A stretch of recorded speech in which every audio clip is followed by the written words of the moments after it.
Welcome to the St. Louis Art Museum's Art Speaks program. My name is Jessica Kennedy, and I am the educator for adult learning at the museum. I'd like to thank you all for joining us for this very special Art in Bloom edition of our virtual Art Speaks program. As many of you know, the museum's annual Art in Bloom celebration has gone virtual this year, and after today's program, I invite you to check out the other on-demand programs that are available, including a virtual visit to a local urban farm, a selection of past arrangements, and family activities. In conjunction with today's program, we asked floral designer Sarah Ward from Wildflowers to create an arrangement inspired by one of the art objects that will be featured in today's talk. All of these pre-recorded programs can be found at slam.org/bloom until March 31st. We are grateful for the support of our 2021 Art in Bloom sponsors, Dowd Bennett, KPMG, and Neiman Marcus. Before I introduce you to our speaker, please familiarize yourself with the Q&A section on your screen. You can use this at any time to ask questions during the program, and at the end, we will select a few questions for the speaker to answer. We are also offering live captioning during this program, which you can activate or deactivate by clicking the CC icon on your screen. For today's talk, Floral Motifs on Chinese Blue and White Porcelains, we are joined by the museum's Curator of Asian Art, Philip Hu. Thanks so much for being here, Philip. Thank you very much, Jessica. Can you hear me and see me? Yes. Very good. Welcome, everyone, to this program. We're very pleased to welcome you to St. Louis. If you're not from here, and if you are from here, you'll know that spring is on the verge of bursting forth. It's any time now that the forsythia and the cornelian cherry dogwoods are going to burst forth in their fine yellow color, and then it's all hell break loose with flowers from that point on. I remember that last year we had a wonderful spring, and it really was one of the ways that I was able to get through the COVID lockdown by being able to enjoy the flowers and the plants in the beautiful parks and gardens of St. Louis. Here in the St. Louis Art Museum, we're right in the middle of Forest Park. I also spent a lot of time in Tower Grove Park and also at the Missouri Botanical Garden, looking out from the fence on the street into the garden while it was closed. The flowers are really things that can help you stay happy, and we hope that today's talk will also do a little bit of that for you. So today, our topic is floral motifs on Chinese blue and white porcelains. And without further ado, let's dive right in. Okay. How do I advance the slides here? Why is it not moving? Oh, there we go. There you go. Okay, so I'm going to focus on one gallery in the Art Museum. That's Gallery 225, which is dedicated to Chinese ceramics. As a way of introduction to this talk, I'm going to show you a few photos of this gallery. It was reinstalled several years ago, and I'm very happy that we were able to do that, because for the first time, we were able to put out a selection of Chinese ceramics that demonstrates the entire history of Chinese ceramic production, all the way from the Neolithic period, from about 5000 BC to the very end of the Ming Dynasty in 1911. In this gallery, you will see earthenwares such as these in the photo from the Neolithic and up until the Han period. You'll see things from the Tang Dynasty, like the Bactrian camel, some headrests or pillows in the middle of the gallery. We also have a selection of things in that long case, all the way from around the 3rd century AD, going all the way to around the 13th century AD. So that's a long case showing examples of stoneware and early examples of porcelain in China. Here's another view of the central case, which rotates with different things every year or two, and the permanent display in the background of stonewares and porcelains from early China. Here's another view. Celadons, Tang San Cai wares, three color wares, Suzhou ware, and things that are largely non-imperial, but very, very beautiful and finely produced. And then in this large case on the back, we have examples of porcelains from the Ming and Qing dynasty. You'll see a number of blue and white items, along with Qingbai wares, Longquan wares, copper red wares, and also things in the Qing dynasty that have not only underglazed blue, but also overglazed polychrome enamels decorating their surfaces. And then finally, the last case on the right is dedicated to monochromes of the Qing dynasty. It's a small but beautiful selection of objects of very, very different colors, different shapes, and we had a wonderful time with my designer producing a modern version of a kind of display cabinet that would normally have been made of wood in traditional China, but we used translucent plexi so that it gives a sense of modernity to the objects as well.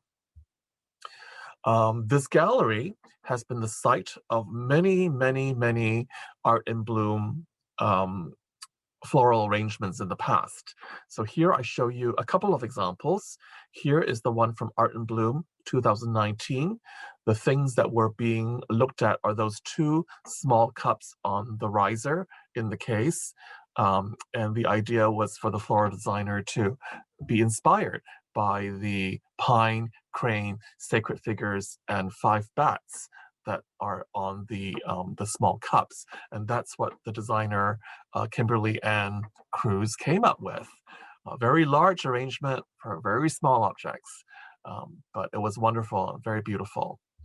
And last year in Art in Bloom 2020, the object chosen was the Suzhou prunus vase, or Meiping, in the back of the case with the sort of Chinese coin designs. And our local florist, Dean Riebling, made this fantastic arrangement, which really captured the shape of the object and also brought out some of its salient decorative elements. In the gallery, we do have many examples of Chinese ceramics, stonewares, and porcelains with floral decoration. For example, one of the earliest ones in the gallery is this small bowl with an incised design of a 6-petal flower in the center of the bowl. I hope you can see that. It's right in the middle with 6 petals. This is from the mid-4th to early 5th century during the 6 dynasties Eastern Jin period. We also have an example from the Tang Dynasty of an 8-petal flower, which is actually a stylized lotus. And the way we know that is if you look in the center, in the round medallion, you can see the sort of circles that represent the pods of a lotus seed pod. So this is a stylized lotus in the middle of the dish. Moving along in the 5 dynasty period, one of my favorite examples are this pair of cups that each have covers, and you can see that on the body of the cup you have these upturned petals, and on the cover itself you have a 5-petal sort of calyx, which are basically the sepals that support a flower with a bit of the stalk attached to it. Very, very charming, small but beautiful objects. And this is an example of early porcelain from the 5 dynasties period. The ware type is called Xingware, Xing. Moving along in time, in the Northern Song dynasty, in the early 12th century, we have this beautiful example of a 6-lobed dish. Now, this is obviously a floral form, and sometimes it's been called a mallow flower. However, you can see that they're clearly 6 petals, whereas mallow flowers really only always have 5 petals. So I was hesitant to call it mallow dish, even though sometimes you will see that in catalogs and other exhibited objects. But it's beautiful, and it's got this beautiful junware blue glaze. And then another final example from the Northern Song is a Suzhou ware, Mei Ping or prunus face, with this beautiful sgraffito or scratched design in kind of reverse, where the dark brown glaze is animating the flower and the stems, and the background is actually a white slip color. So it's a very dramatic example of a high contrast design from the 11th to early 12th century. But for today's talk, we will concentrate on 4 examples of Chinese porcelain, blue and white. From 2 of them, the 2 blue and white pieces on the left side of the screen are from the Yuan Dynasty, and then 2 examples from the right side of the case are from the early Ming Dynasty. So basically, we're covering the period from the early 14th century through the early 15th century. And I think through these 4 examples, you will get a good idea of how porcelain artists approached these vessels of very different forms and applied the decoration in ways that are really very interesting and carefully thought through. So these are the 4 pieces, the 2 in the back on the left, the large jar, then the tall prunus vase, and then on the right, we have on the back of the wall, the mounted dish, and then in front of it, the stem cup, which is in blue and white. So these are the 4 pieces that we will look at closely today. Again, this is how you would see them if you were in the gallery 225. And I do really encourage you to come and see it for yourself. This gallery has a skylight, so it receives natural light during the day, which is wonderful for really appreciating the colors of Chinese ceramics. And these are the 2 from the early Ming period, the one on the wall in the back, and then the stem cup a little to the left in front of it with a deep bowl. Okay, and here are the 4 pieces in our studio digital photography, so that you can see that they're really 4 extremely different shapes, but in many ways, these are classic shapes. And so it's good for us to know about them and to learn a little bit about the form itself and what that means to the porcelain designer when approaching it to make any kind of decoration. So first of all, I just want to very quickly mention the characteristics of porcelain. Porcelain is one of 3 major categories of ceramics, beginning with earthenware, which is very soft and easily broken and not waterproof and fired at a low temperature. Then we have another intermediate category called stoneware, which is fired at a higher temperature. They are partly porous, but if you glaze them, they can become waterproof. But they are rather heavy because of the stone that is used for the name stoneware. They're heavily potted generally. Now, in porcelain, what you have are these basic characteristics that must be there for it to be considered porcelain. First of all, you have to have a very white color, right? Not brown, not gray, but white. And then secondly, the body of the piece is extremely hard and basically vitrified. Vitrified is a process akin to glass making, so that it becomes solid, but at the same time, very hard. It's also, when thinly potted, very translucent. For example, if on the lower right, if we were to put a large flashlight into the bowl of the stem bowl, you would actually be able to see through the porcelain slightly, and some light would come through because that part of it is quite thinly potted. And then Another characteristic of porcelain is that it is waterproof. Whether it is glazed or not, even if it's unglazed, it's a waterproof ceramic. But a glaze put on it actually enhances the look of it, makes it shiny, but adds a secondary level of waterproofing, even though it's not really needed. And finally, the temperatures at which porcelain must be fired range from between 1200 and 1400 degrees Celsius, or 2200 and 2600 Fahrenheit. So you can see those are extremely high temperatures, but that's what it takes to make porcelain. Now, the Chinese porcelains that we're looking at today were all made in one place. They're all from Jingdezhen, which is this porcelain capital of China, located in the northeastern portion of Jiangxi province in southeastern China. It's sort of a weird location because it's not all that near the capitals, but the reason why it's there is because of the kaolin deposits and patunza deposits of stone and clay in that particular area of China. Now, these are the two main ingredients for making the finest porcelain. Patunza, or is what we call China stone, or bai dunzi in Chinese, is the stone that contributes to the vitrification of the porcelain, that makes it glass-like and super hard. Whereas the white kaolin clay, gaolingtu, which is found in actually a mountain called Mount Gaoling, which you see at the bottom, is a very white clay, but this is the kind of clay that allows the porcelain body to support itself during the process of firing without the shapes collapsing in on themselves.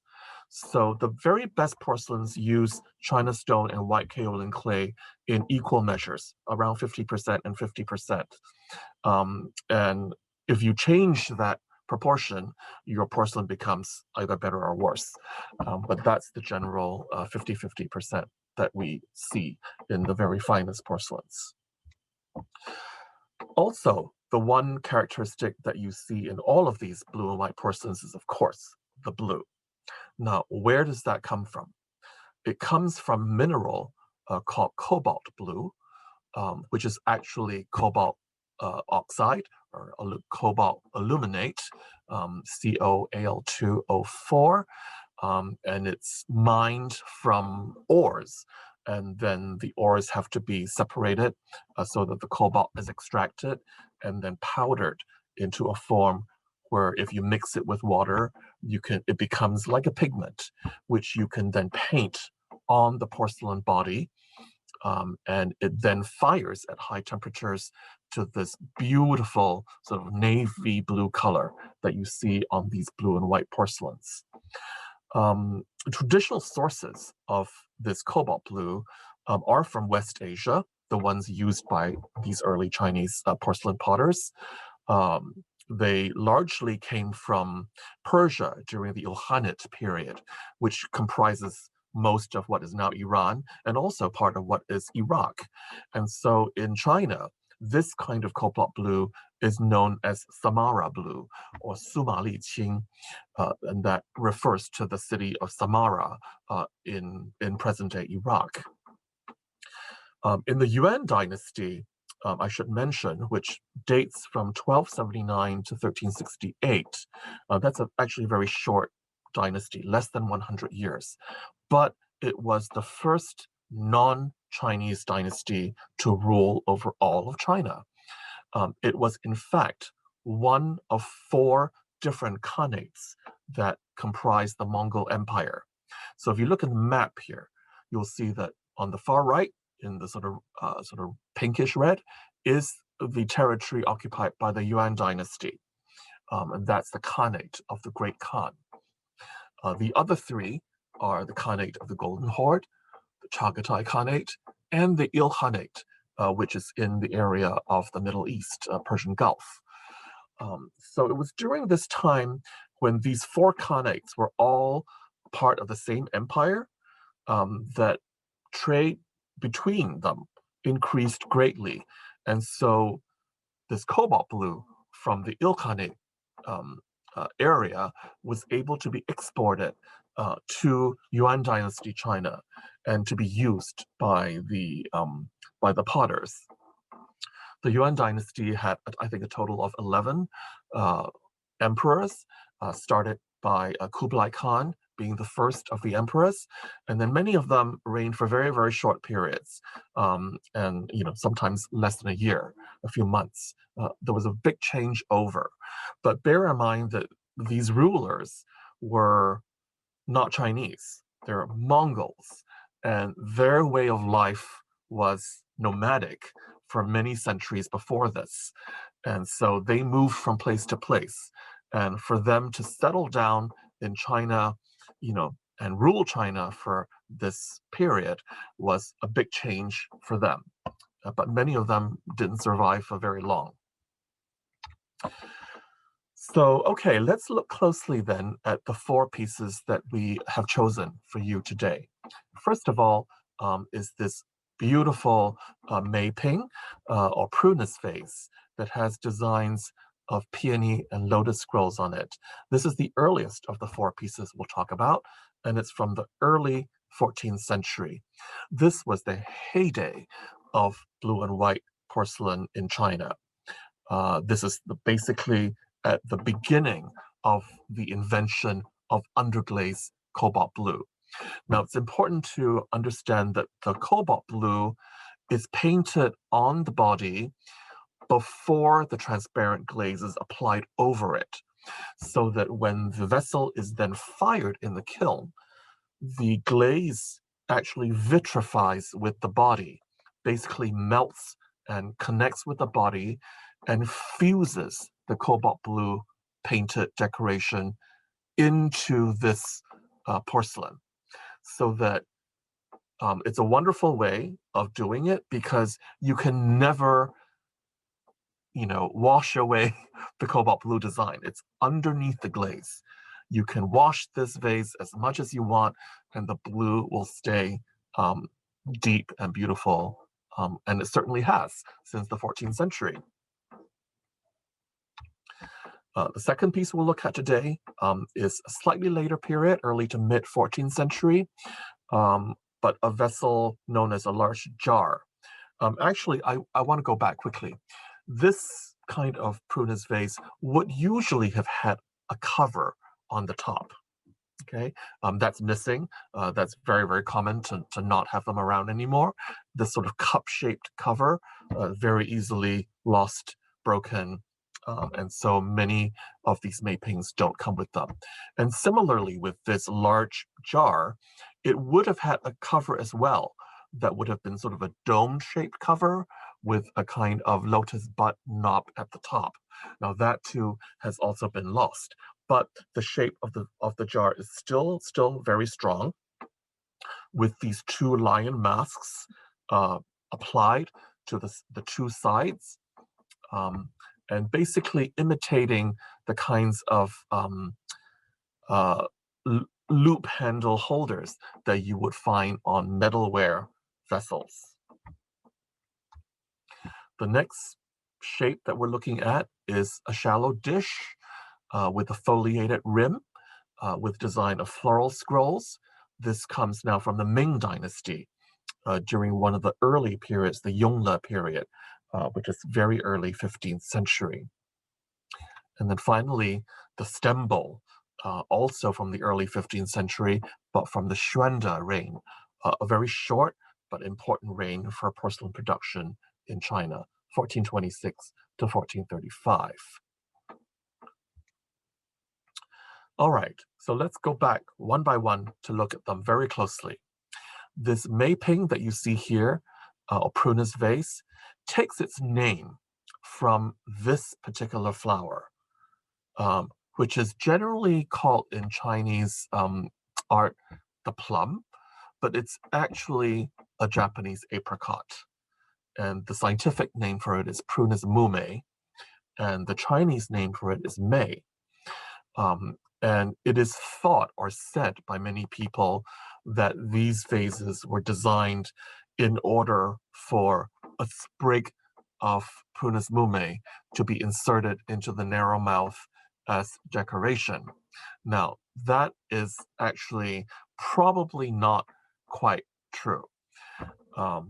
These vessels are largely used for the storage of wine. And it's possible that the wine that they stored was prunus wine or plum wine, which does exist, meijiu, in China. And obviously, if you have a vessel like this, you would want to have a cover to prevent the alcohol from evaporating. So that's why these vessels did originally all come with covers. So it's the prunus mume, or the Japanese apricot, or the flowering plum in Chinese literature that has inspired the name for this kind of vessel. They're usually top-heavy with a small mouth, a broad shoulder, and then a slightly tapering body going down with a slightly flared foot area. But this is a very beautiful and very strong shape.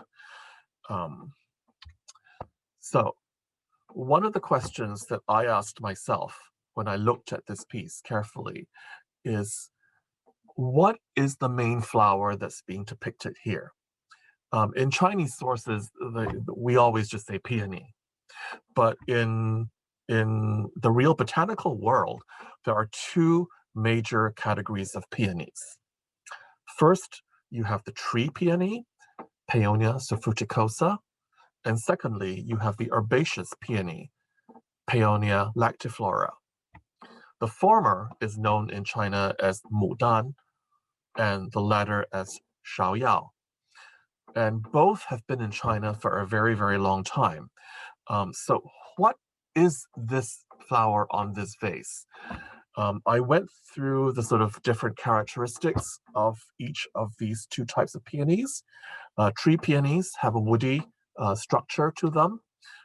They have leaves that are dissected and three-pronged, buds that are larger and flatter, flowers that are usually larger than the herbaceous ones, and bloom earlier in the mid-spring, rather usually around April. Herbaceous peonies, on the other hand, are perennials. They have new growth every year, and they die down to the ground after they're finished.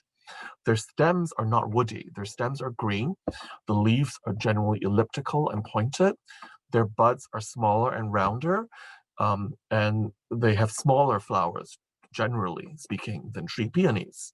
And they bloom slightly later, usually around May.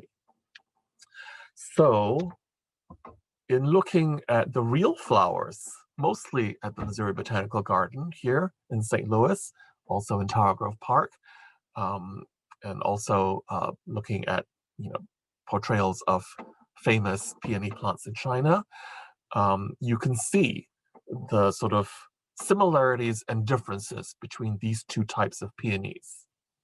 Right, at the upper left, you see a picture of a tree peony in China that's more than 400 years old. It's in full bloom in this picture, and they really can live for a very long time. But if you look into the picture, you can see that the branch structure is woody, right? And even when the leaves and the flowers are gone, the plant will still maintain all of these branches coming out of the ground.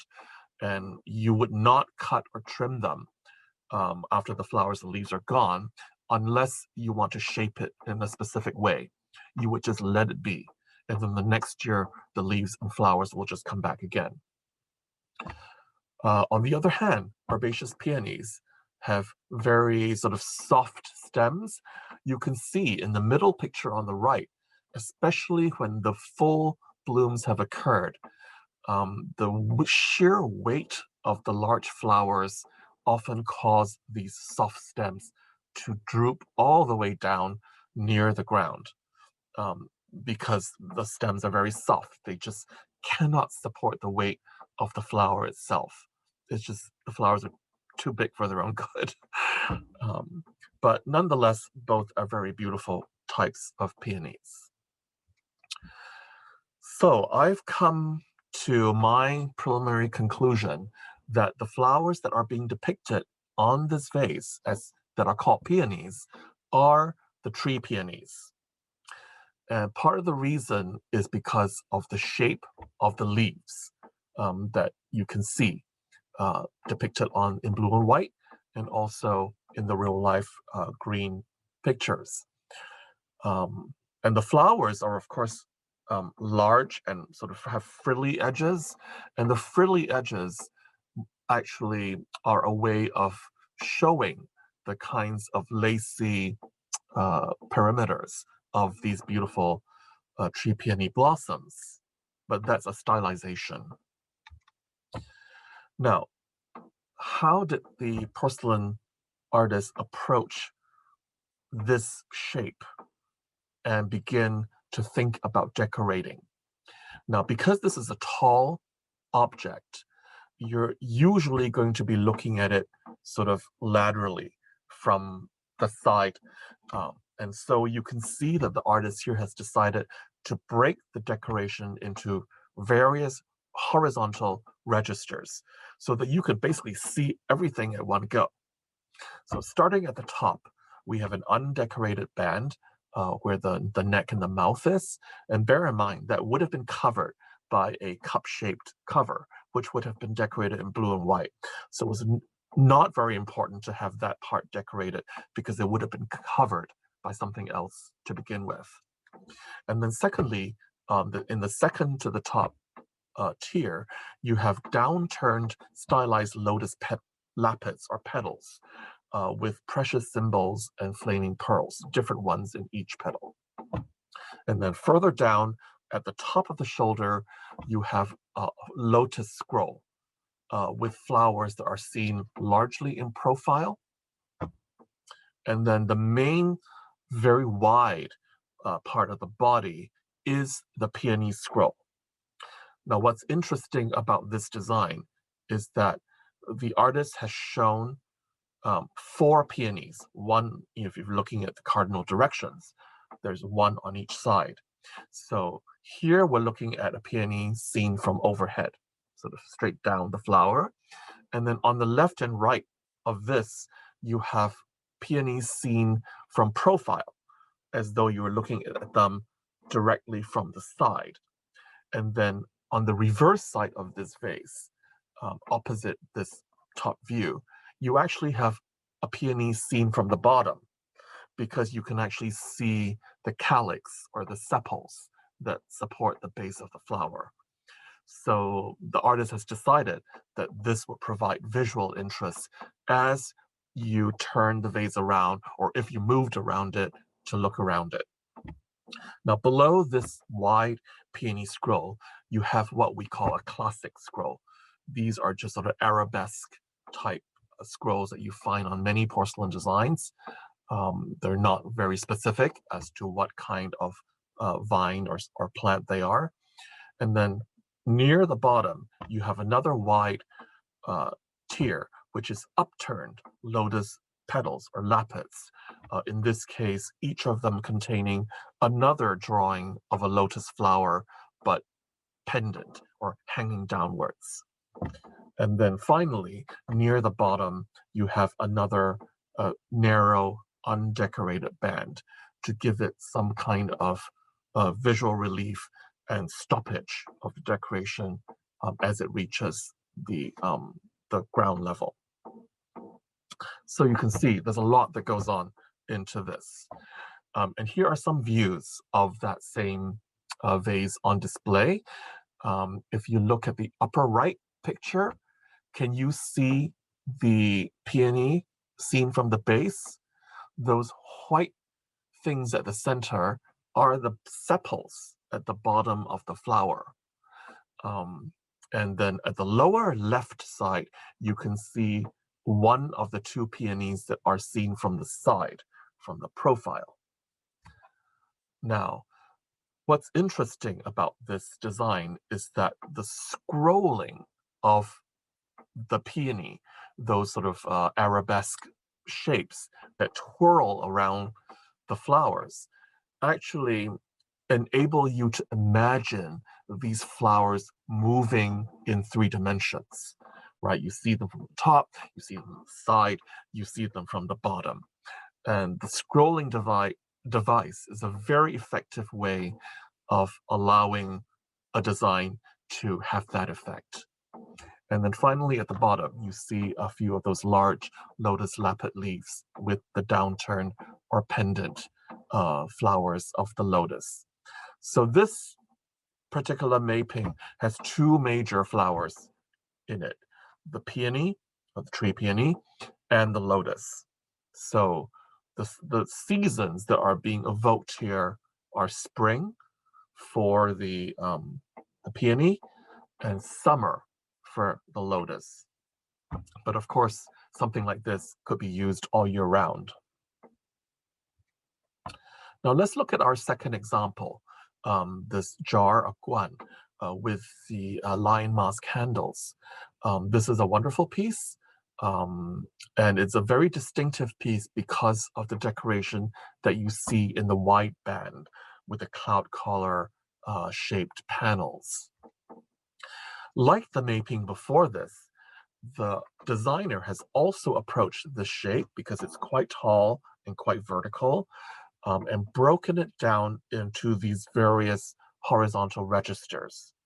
At the very top, you have a classic sort of key fret design. And then below that, cresting waves, and then a kind of undecorated band to separate the neck from the shoulder. And then on the shoulder itself, you have a lotus scroll, similar to the one we saw on the maping. And then below that, on the first white band, which is at the top of the shoulder, on the same level as the mask handles, you have 6 of these cloud collar panels, 3 on each side, that depict a lotus pond with ducks swimming in it. And then below that, you have a narrow classic scroll dividing it from the next white panel, which is also a peony scroll. And of course, we've decided, or at least I've decided, that these are tree peonies. And here too, you can see the peony in various sort of movements, facing up, facing down, and also facing sidewards. And then at the bottom, you again have this motif of the upturned lotus lapids. So very similar in many ways to the Yuan Mei Ping, but it has an additional and very dramatic cloud collar panels with the lotus and ducks. Here you can see a bit more closely into both the cloud collar panels with the sort of very stylized wave or ripple decoration below the ducks and the lotus leaves, and there are also lotus flowers. And then you can see the scrolling of the peonies in the lower register as well. So I just brought in some photos that I took here in St. Louis at Tower Grove Park last summer. In the 2 side pictures at the top, those are actually water lilies, so they're not lotuses. But I didn't have a picture of lotuses with ducks, so I brought them in. But the one in the middle is a lotus, and you can see how those 2 motifs often go together, because whenever you have a lotus pond or a water lily pond, very often you will have ducks in them. I don't know why, but they do seem to go together. Okay, let's move on to our third and next example, and this comes from Ming Dynasty. The Ming is a native Chinese dynasty that defeated the Yuan, the Mongol Yuan, in the year 1368, and initially had its capital in the city of Nanjing, which of course is a sister city of St. Louis. But in the early part of the 15th century, the Yongle Emperor moved the capital to Beijing, up north, where it remained for the remainder of the Ming Dynasty, and also became the capital of the succeeding Qing Dynasty until 1911. And of course, Beijing is still the capital of China today. Now, during the early 15th century, you have this wonderful example of a dish that is clearly inspired by its shape from Islamic metalwork. Now, this kind of foliated rim, or what we sometimes call a barbed rim, is not really a natural pottery shape. Those of you who have thrown pots on a potter's wheel know that round things are the most natural shape for pots to be made in. And anytime you go away from that, something else is happening. So here we have a porcelain shape that is inspired by metalware, silver or brass or even gold that was imported from the Middle East to China, and the potters in Jingdezhen liked that shape and went and made them, look like these metal examples. The floral decoration here is quite wonderful. You can see it's dominated by the central panel, which also is surrounded by a barbed sort of line, right? A line with curls and points to it. And then there's another register in the cavetto, which is the curved part of the dish. Another band of scrolling flowers. And then finally, at the everted rim, where the rim becomes flat and projects outwards horizontally, the design on it is the cresting wave, which we've actually already seen on the previous Yuan Dynasty piece. So looking at this piece, you can see how the designer had to approach the painting of this piece from various angles, because the object is very different depending on how you look at it, right? If you look straight into the dish, okay, that's your palette. If you look from the bottom, then you're looking largely at the curved sides. And then if you're looking at it, just set on a table from the side, you have a partial view of the inside and a partial view of the outside. So how do you make it interesting for the viewer? So I think the artists who did this succeeded in every way. I hope you agree with me that it looks good from every which direction, even from the back.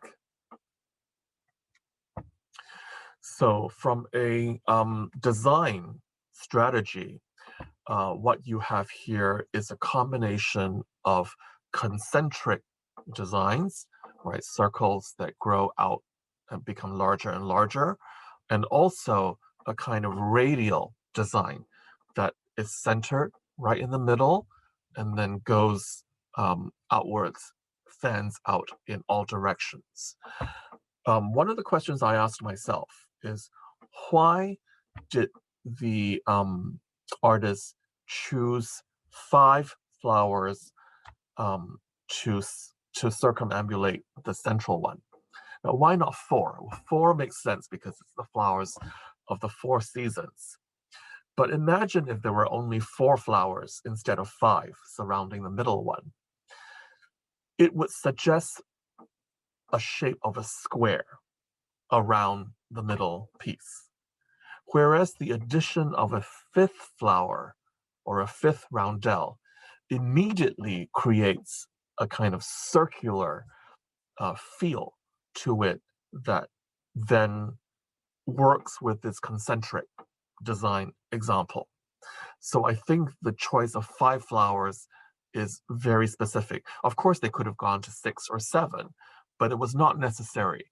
5 flowers is the minimum it takes for you to convert your mind from a square shape into a circular one.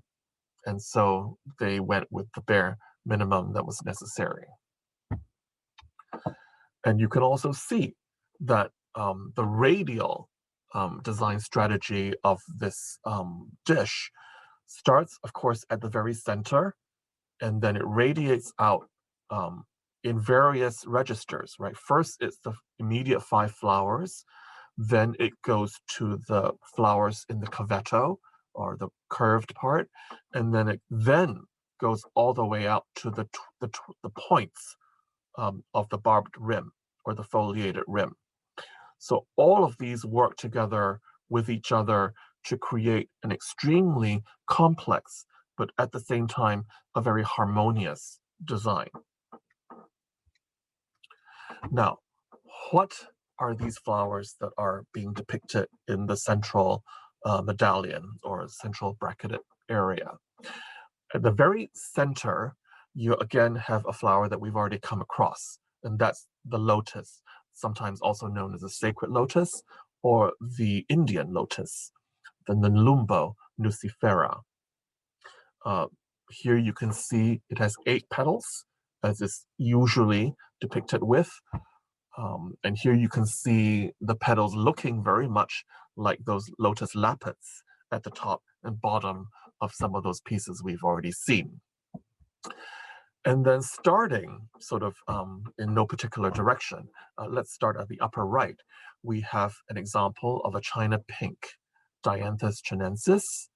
And then moving down to the lower right, we have a depiction of a camellia, Camellia sinensis, which is the tea plant and the tea flower. And then at the lower left, we have again our famous friend, the tree peony, Peonia sophruticosa.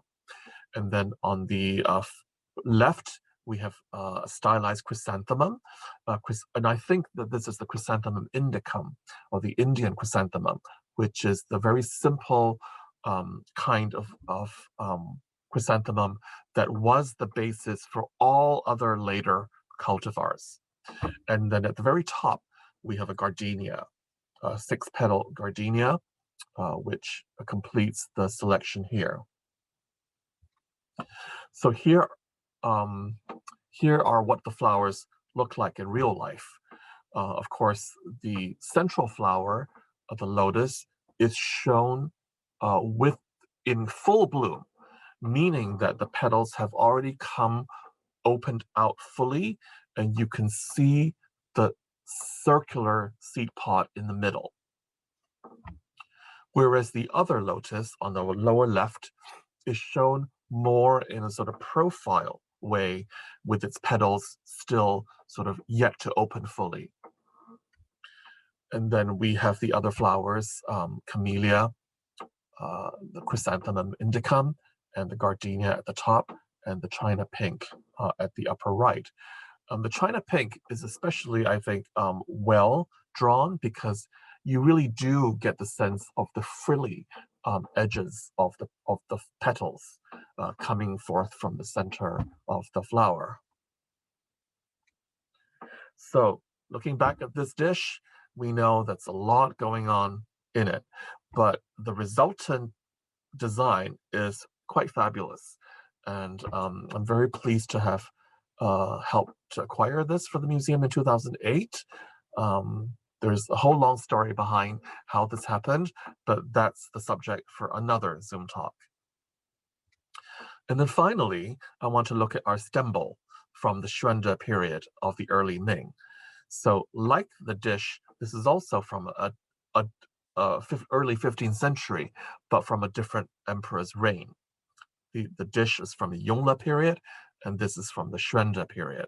Xuande was a short period, 1426 to 1435, but many, many amazing ceramics were made during this period. And because it was a short period, there aren't as many Xuande pieces as other later reigns that were longer and more prolific. So Xuande pieces are very much sought after. This particular stem bowl is a fabulous, fabulous piece. I'm just astounded that it's here in this collection. And it has a very rare 4-character rain mark right under the rim at the top. You see the detail, 宣的年制, which means made in the Xuande era. Now, most Chinese rain marks on porcelain come in 6 characters. Those from the Ming Dynasty usually have the 2 characters Da Ming, or the Great Ming Empire, and those from the Qing have Da Qing, or the Great Qing Empire, in front of it. But in this case, it's only 4 characters, very, very rare. And we think that this is probably from the earlier part of the Xuande period. So maybe from 1426 to 1430, a very, very narrow range in time. Now, this deep stem bowl presents, I think, a number of challenges to the designer or the person who painted the decoration on it. Now, what do you do with something that is, not very big, but you can actually, about 7.5 inches but tall, but you can actually pick it up and rotate it very easily and freely. So I think the design really had to take into account all of those aspects. So what you have here as a kind of major strategy are to depict 4 different groups of flowers that the viewer can look at from each of the 4 cardinal directions. So starting at the upper left, that's the side immediately below the rain mark. That shows the tree peony, Peony fruticosa, or Mudan. And then as you rotate the piece in an anti-clockwise direction, you move to the next panel, which is summer. And that's represented by pomegranate, Shiliu. And then if you continue rotating, you come to autumn. You see branches of the chrysanthemum. Again, I believe this to be the Chrysanthemum indicum. And then finally, the last flower to appear, if you continue rotating, is the camellia, Camellia sinensis, or the tea flower. And then it goes back to the tree peony again. So the artist is very, very deliberately making sure that you will rotate the stem cup as you are looking at it or drinking from it, because each side is a distinctly different flower representing one of the 4 seasons.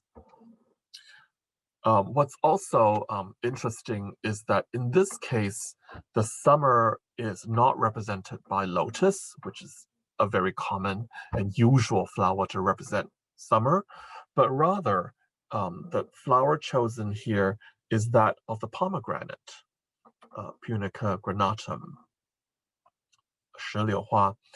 And here you can see in the blue-white, the sort of trumpet portion of the lower part of the flower with the blossom, opening very widely above that trumpet-shaped bottom.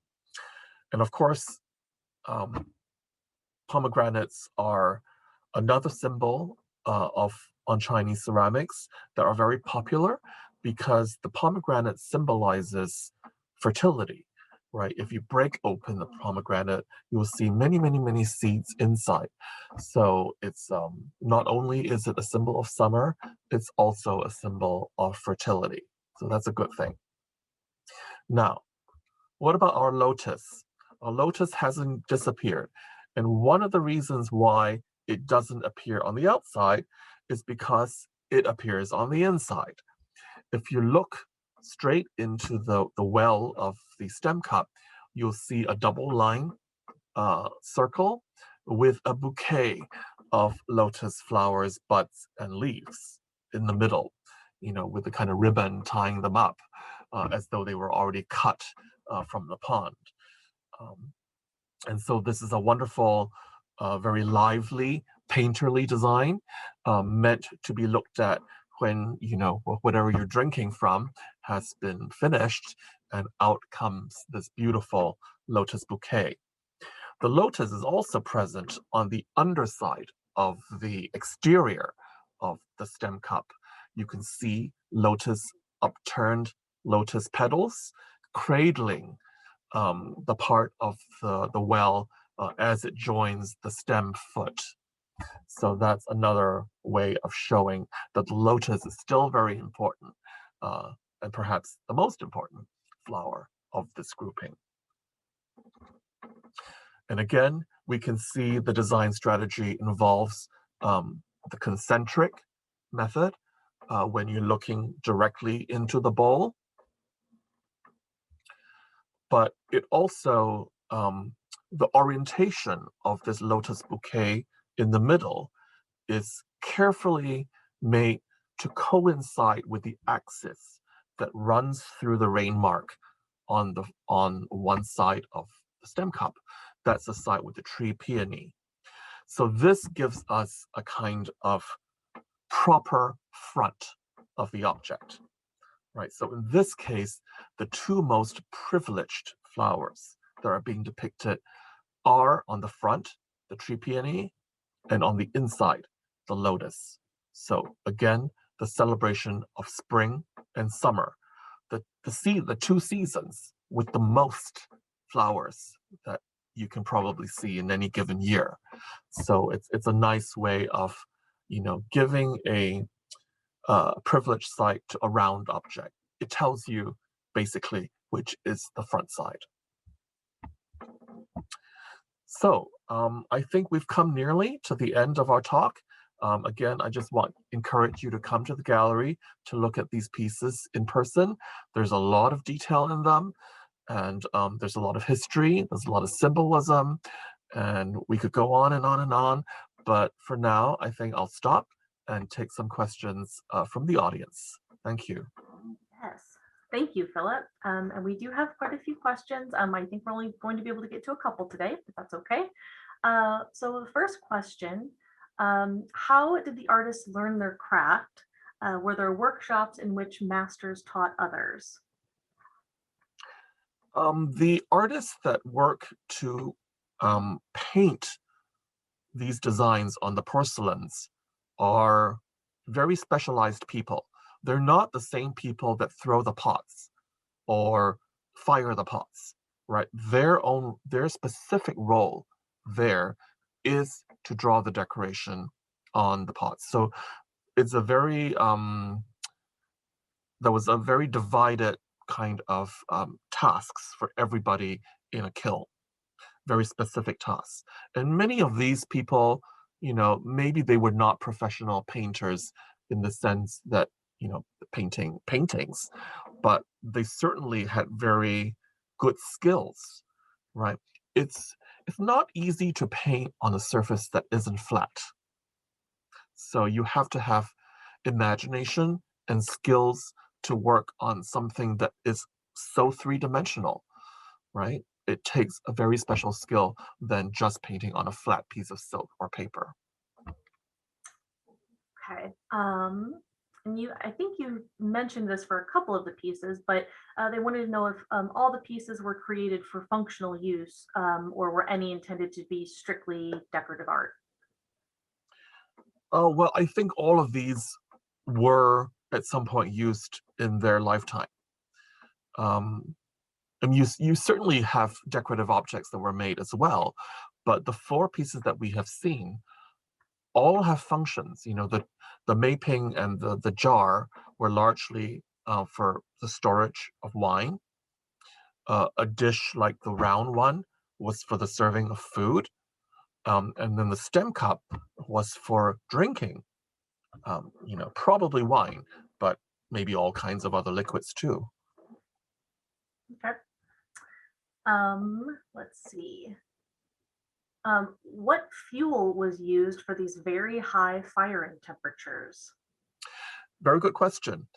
It's wood, and it's probably pine wood, because the area of Jingdezhen it's very mountainous area, and it's surrounded by largely pine forests. So we believe they're Chinese pine trees.